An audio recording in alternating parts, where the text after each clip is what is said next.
Hello friends, ഇന്ന് ബഹ്റൈനിൽ വന്നിട്ട് എൻ്റെ ആദ്യത്തെ വീഡിയോ ആണ്.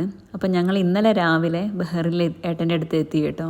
അപ്പോൾ ഇന്ന് ഏട്ടൻ ഓഫീസിൽ പോകുന്നത് കൊണ്ട് തന്നെ ബ്രേക്ക്ഫാസ്റ്റ് കൊണ്ടുപോകണമായിരുന്നു. അപ്പോൾ അതുകൊണ്ട് ഞാൻ നേരത്തെ എഴുന്നേറ്റ് ബ്രേക്ക്ഫാസ്റ്റൊക്കെ റെഡിയാക്കി ഏട്ടൻ ഹോസ്പിറ്റലിൽ പോയതിന് ശേഷം കുറച്ച് നേരം കൂടെ കിടക്കാമെന്ന് വിചാരിച്ചു. നാട്ടിൽ നിൽക്കുമ്പോൾ അച്ഛനും അമ്മയും ഉള്ളതുകൊണ്ട് തന്നെ എനിക്ക് ബ്രേക്ക്ഫാസ്റ്റിൻ്റെ കാര്യങ്ങളൊക്കെ അവർ നോക്കിക്കോളും. അതുകൊണ്ട് ഞാൻ കുറച്ച് ലേറ്റായിട്ടാണ് കേട്ടോ എഴുന്നേൽക്കാറ്. ഇവിടെ വന്നു കഴിഞ്ഞാൽ പിന്നെ അത് നടക്കില്ലല്ലോ. നാട്ടിൽ പിന്നെ ക്ലൈമറ്റ് നല്ല മഴയും നല്ല തണുപ്പുമാണല്ലോ.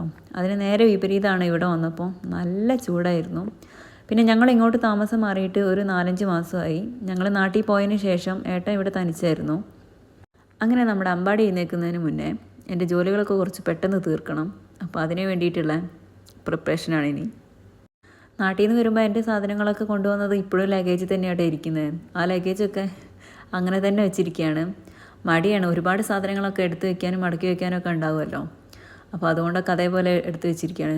സമയം കിട്ടുമ്പോൾ ഒക്കെ റെഡിയാക്കി വെക്കാമെന്ന് വിചാരിച്ചു. പിന്നെ രാവിലെ നാട്ടിലായാലും ഇവിടെയാണെങ്കിലും എൻ്റെ ആദ്യത്തെ ഡ്യൂട്ടി അമ്പാടിയിട്ട് ടോയ്സ് പെറുക്കി വയ്ക്കലാണ്. മിക്കപ്പോഴും ഞാൻ അവനെക്കൊണ്ട് തന്നെയാണ് ടോയ്സൊക്കെ എടുത്ത് വെപ്പിക്കാറ്. ഇവിടെ വന്നതിന് ശേഷം അച്ഛൻ സപ്പോർട്ട് ചെയ്യാനുള്ളത് കൊണ്ടാണ് അവൻ ഒന്നും ചെയ്യാത്തത്. പിന്നെ ചായയൊക്കെ വെച്ചതിന് ശേഷം കുറച്ച് നേരം ഒന്ന് റിലാക്സ് ചെയ്തിരിക്കാമെന്ന് വിചാരിച്ചു. അപ്പം നമ്മുടെ ലാലേട്ടൻ്റെ ഒരു പടം വെച്ചു. ലാലേട്ടൻ്റെ പടം ഇല്ലാതെ എന്ത് തുടക്കം എന്ന് പറഞ്ഞ പോലെ ഞാനും എൻ്റെ ഹസ്ബൻഡും ഒരു മോഹൻലാൽ ഫാനാണ്. അങ്ങനെ ചായയൊക്കെ സെറ്റ് ചെയ്തതിന് ശേഷം സമാധാനമായിട്ടിരുന്ന് ചായ കുടിച്ചു. അമ്പാടി എഴുന്നേൽക്കുന്നത് വരെ എനിക്ക് TV കാണാൻ പറ്റുള്ളൂ. അത് കഴിഞ്ഞാൽ പിന്നെ അവന് കാണേണ്ടി വരും.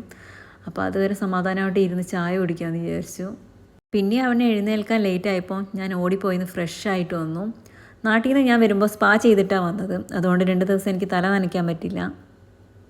അങ്ങനെ ഫ്രഷ് ആയി കഴിഞ്ഞപ്പോഴേക്കും അമ്പാടി എഴുന്നേറ്റു. പിന്നെ ബുക്കും പെൻസിലൊക്കെ ആയിട്ട് ഇരിക്കാൻ തുടങ്ങി. അപ്പോഴേക്കും ഞാൻ എൻ്റെ സ്കിൻ കെയർ ഒക്കെ കഴിഞ്ഞു. ഞാൻ നാട്ടിൽ നിന്ന് വരുമ്പോൾ സ്കിൻ പ്രൊഡക്ട്സ് എല്ലാം കൊണ്ടുവന്നിട്ടുണ്ടായിരുന്നു കേട്ടോ. എൻ്റെ ഡെർമറ്റോളജിസ്റ്റ് പറഞ്ഞ മോയ്സ്ചറൈസറാണ് ഞാൻ യൂസ് ചെയ്യാറ്. പിന്നെ മിനിമലിസ്റ്റിൻ്റെ സൺസ്ക്രീനും യൂസ് ചെയ്യും. ബ്രേക്ക്ഫാസ്റ്റിന് എന്താ വേണ്ടതെന്ന് ചോദിച്ചപ്പോൾ അമ്പാടി പറഞ്ഞു എനിക്ക് കേക്ക് മതി അമ്മയെന്ന്. ഇന്നലെ വാശി പിടിച്ചിട്ട് അവൻ അച്ഛനെ കൊണ്ട് കേക്കൊക്കെ വാങ്ങിച്ചിരുന്നു. പക്ഷെ അത് കുഴപ്പമില്ല, അവൻ തന്നെ തിന്ന് തീർത്തോളൂ. അതുകൊണ്ട് പിന്നെ പ്രശ്നമില്ല. രാവിലെയും ഉച്ചയ്ക്കും വൈകുന്നേരം രാത്രിയൊക്കെ ആയിട്ട് അവൻ തന്നെ അത് കഴിച്ച് തീർത്തോളും. അവന് കേക്ക് കഴിക്കാൻ കൊടുത്ത സമയത്ത് എനിക്ക് ഒരുപാട് പാത്രങ്ങളൊക്കെ കഴുകാനുണ്ടായിരുന്നു. അങ്ങനെ അതൊക്കെ സ്പീഡാക്കി ചെയ്തു. ഏട്ടൻ പോയതിന് ശേഷം ഒരുപാട് പാത്രങ്ങൾ കഴുകി വയ്ക്കാനുണ്ടായിരുന്നു.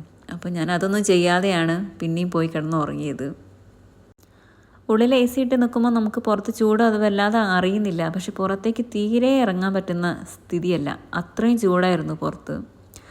പിന്നെ അത് കഴിഞ്ഞിട്ട് ഒരുപാട് വാഷ് ചെയ്യാനുണ്ടായിരുന്നു. വാഷ് ചെയ്യുന്ന ഡ്യൂട്ടിയൊക്കെ പെട്ടെന്ന് തീർത്തു. പിന്നെ നാട്ടിലാവുമ്പോൾ എൻ്റെയും അമ്പാടീൻ്റെയും ഡ്രസ്സ് ഞാൻ കല്ലിൽ വെച്ച് കുത്തി തിരുമ്പാറാണ്. പക്ഷെ ഇവിടെ നടക്കില്ലല്ലോ. പിന്നെ അമ്പാടിക്ക് ദോശ ചുട്ടുക, അവനെപ്പോഴും ദോശയെ കഴിക്കുള്ളൂ, ദോശ ഇഡ്ഡലി. അപ്പോൾ അവന് ദോശയും പാലും സെറ്റാക്കിയതിന് ശേഷം എനിക്ക് ബാക്കി ഒരുപാട് പണികളുണ്ടായിരുന്നു. പിന്നെ ചോറിന് വെള്ളം വെച്ചു. എനിക്ക് അമ്പാടിക്കും വേറെ ഫുഡല്ലേ, അതുകൊണ്ട് അവന് ഫുഡ് വേറെ വെച്ചു, അവൻ്റെ അച്ഛന് ഫുഡ് വേറെ വെച്ചു, പിന്നെ എനിക്ക് ഫുഡ് വേറെ. അത് കഴിഞ്ഞ് ആ പരിപാടികൾ കഴിഞ്ഞ് ഫുഡ് കഴിച്ചതിന് ശേഷം ഒരുപാട് ഡ്രസ്സ് നാട്ടിൽ നിന്ന് കൊണ്ടുവന്നത് അടുക്കി വയ്ക്കാനുണ്ടായിരുന്നു. അങ്ങനെ അത് കഴിഞ്ഞൊന്ന് പുറത്തു പോയി കുറച്ച് സാധനങ്ങളൊക്കെ വാങ്ങിക്കാൻ വേണ്ടിയിട്ട്. ഇത് ഞങ്ങൾ നിൽക്കുന്ന ഏരിയ കേട്ടോ, കണ്ടില്ലേ, നല്ലൊരു സ്ഥലം എന്ന് പറയാം. ഇവിടെ എനിക്ക് ഭയങ്കര ഇഷ്ടമായിട്ട് സ്ഥലം. ഞാൻ ഇവിടെ വന്ന് ഫ്ലാറ്റ് കണ്ട സമയത്ത് തന്നെ ഹസ്ബൻഡിനോട് പറഞ്ഞിരുന്നു നമുക്ക് ഈ സ്ഥലത്ത് തന്നെ ഫ്ലാറ്റ് എടുക്കണമെന്ന്. കാരണം എനിക്ക് അത്രയും ഇഷ്ടമായൊരു സ്ഥലമാണ് ഇത്.